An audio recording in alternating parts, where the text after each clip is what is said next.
Shalom, selamat pagi untuk kita semua. Sangat bersyukur di pagi hari ini kita boleh kembali datang untuk merenungkan kebenaran firman Tuhan. Sebelum kita masuk lebih jauh, mari kita bersama-sama kita siapkan hati kita tenangkan diri kita ambil saat teduh. Saat teduh dimulai.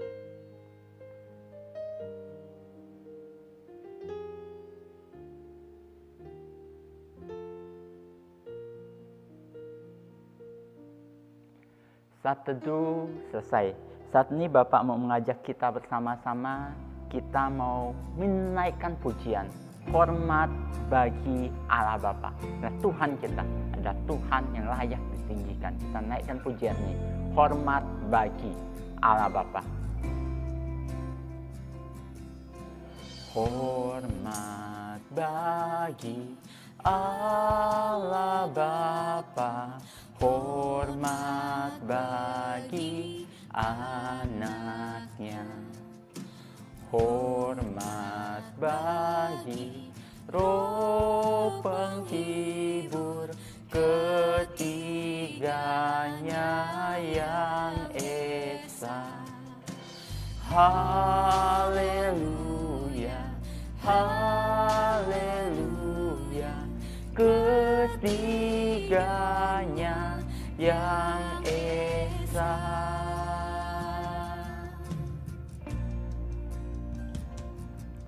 Mari kita berdoa.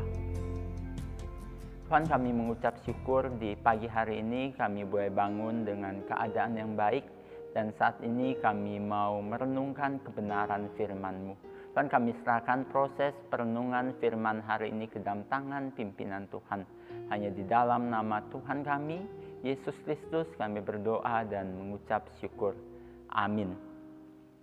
Saat ini kita sudah sampai kepada Kejadian pasalnya yang ke-48.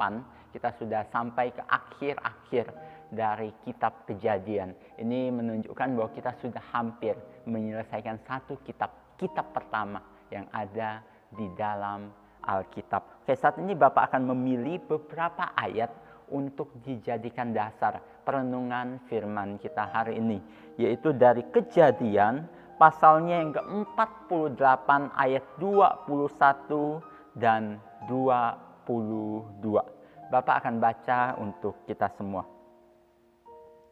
Kemudian berkatalah Israel kepada Yusuf, "Tidak lama lagi aku akan mati, tetapi Allah yang menyertai kamu dan membawa kamu kembali ke negeri nenek moyangmu. Dan sekarang aku memberikan kepadamu sebagai kelebihanmu daripada saudara-saudaramu, suatu punggung gunung yang kurebut dengan pedang dan panahku dari tangan orang Amori." Berbahagialah mereka yang membaca, merenungkan terlebih lagi, melakukan firman Tuhan di dalam hidup mereka. Nah, pada bagian firman Tuhan yang kita baca tadi menceritakan bagaimana Yakub telah tua dan hampir mati. Nah, di kondisi lemahnya itu, ketika dia sedang sakit, dikabarkan kepadanya bahwa anaknya yang dikasihinya itu Yusuf datang menemui dia. Pada waktu itu Yusuf adalah pemimpin di Mesir, orang yang begitu sibuk, dan pada saat itu dia datang menemui ayahnya, yaitu Yakub yang pada waktu itu sedang sakit. Dan ketika Yusuf datang, dikatakan bahwa Yakub menggunakan sekuat tenaga untuk dapat duduk dan boleh berbicara kepada Yusuf. Dan ini adalah perkataan yang disampaikan Yakub kepada Yusuf. Pada waktu membaca bagian ini, Bapak mengingat satu ayat yang disampaikan di dalam Kejadian pasal 15 yang pernah kita bahas dulu. Kejadian pasalnya yang ke-15, ayatnya yang ke-16. Bapak akan baca untuk kita semua. Kejadian 15 ayatnya yang ke-16. Tetapi keturunan yang keempat akan kembali ke sini Sebab sebelum itu kedurjanaan orang Amori itu belum genap. Nah, ini adalah janji yang disampaikan Tuhan kepada Abraham. Abraham adalah kakek dari Yakub. Dan kita lihat dulu pada zaman Abraham, Tuhan telah berjanji, memberi janjinya kepada Abraham bahwa keturunanmu yang keempat yang akan kembali dan mendiami tempat itu. Dan nanti kita akan melihat bagaimana keturunan dari Yusuf akan kembali ke tempat itu, akan menduduki, menjadi pemilik dari tempat yang dijanjikan Tuhan itu. Pelajaran apa yang dapat kita tarik? Sama seperti yang sebelumnya Bapak sampaikan. Tuhan kita adalah Tuhan yang memegang janjinya. Dia memberi janji yang pasti kepada pengikut-pengikutnya, orang-orang yang percaya kepada umat-umatnya. Dia memberi janji yang pasti. Dan janji itu digenapi oleh Dia. Tuhan kita adalah Tuhan yang menggenapi janjinya. Ini adalah penekanan yang diberikan di dalam kitab Kejadian. Hampir keseluruhan dari kitab Kejadian menunjukkan atau menyatakan betapa setianya Tuhan, betapa Tuhan memegang erat janjinya itu. Saat ini ketika Tuhan memegang erat janjinya, apakah kita masih perlu takut menghadapi hidup ini? Kita tidak perlu takut.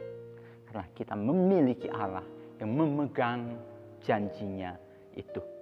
Dia Allah yang berkata kepada kita, sudah Bapak sampaikan puluhan kali, Dia Tuhan yang beserta dengan kita. Dia Allah yang Immanuel, Allah yang beserta dengan kita. Dengan janji ini kita tidak perlu takut apapun juga. Karena apa? Karena Tuhan kita beserta dengan kita. Selama kita ada di pihak Tuhan, kita tidak perlu takut menghadapi segala sesuatu. Kiranya Tuhan memberkati kita semua. Mari kita berdoa. Tuhan, kami mengucap syukur untuk firman-Mu hari ini yang kembali sekali lagi menyatakan kepada kami bahwa Engkau Allah yang memegang janji-Mu. Engkau Allah yang berjanji dan terus memegang janji itu. Tuhan, bantu kami agar kami boleh terus percaya kepada-Mu dalam menjalani hidup ini. Terima kasih Tuhan, segala puji, segala hormat kami naikkan kepada-Mu. Hanya di dalam nama Tuhan kami, Yesus Kristus, kami berdoa dan mengucap syukur. Amin. Devosi kita pagi ini selesai, kiranya Tuhan memberkati kita semua. Hari ini Bapak mau mengingatkan kepada kita semua untuk tetap mengisi laporan devosi yang linknya ada di bawah. Kalian boleh isi itu, Bapak akan mendatanya.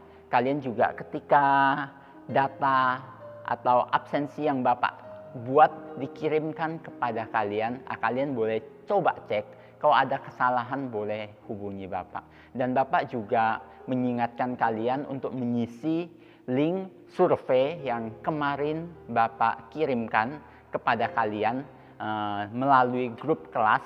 Kalian boleh lihat itu, isi itu. Itu adalah survei untuk menilai bagaimana pembinaan di sekolah kita sudah berjalan seperti apa. Kalian boleh isi sesuai dengan pengetahuan kalian, sesuai dengan apa yang kalian tahu, sesuai dengan apa yang kalian rasakan melalui pembinaan-pembinaan yang ada.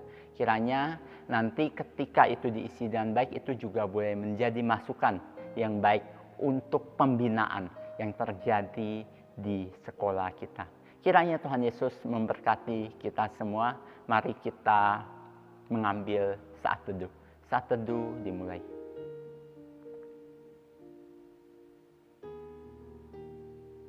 Saat teduh selesai, Tuhan Yesus memberkati kita semua. Soli Deo Gloria.